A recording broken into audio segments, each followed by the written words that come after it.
तुम्हाला ही जर रक्षाबंधनसाठी मऊसूत आणि रसरशीत असे हे गुलाबजाम बनवायचे असतील तर मग ही रील शेवटपर्यंत नक्की पहा. तर इथे मी 500 ग्रॅम खवा घेतलेला आहे. तव्याच्या साहाय्याने छान असा मळून घ्यायचा तर किंवा तुम्ही हा किसून सुद्धा घेऊ शकता. त्यानंतर 2 चिमट खाण्याचा सोडा आणि 125 ग्रॅम मैदा यामध्ये घालायचा आहे.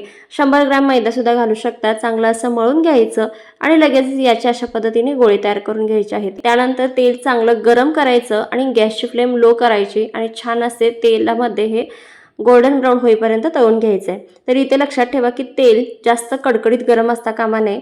गुलाबजाम तळतायत तोपर्यंत एकीकडे पाक तयार करून घेऊयात. 500 ग्रॅम साखर बुडबुडीत पत्त्यामध्ये पाणी घालायचं. साखर विरघळली आणि मिश्रणाला उकळी आली की यामध्ये वेलचीची पूड घालायची. त्यानंतर 1-2 मिनिटानंतर पाक लगेच चेक करून पाहायचा.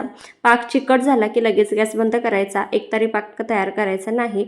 गुलाबजाम सुद्धा इथे आपले तळून झालेले आहेत. गरम गरम गुलाबजाम गरम गरम पाकामध्ये घालायचे आणि मस्त इथे आपले गुलाबजाम तयार होतात. मग वाट कसली पाहताय? नवनवीन रेसिपींसाठी पटकन फॉलो करा आणि लाईक करायला विसरू नका.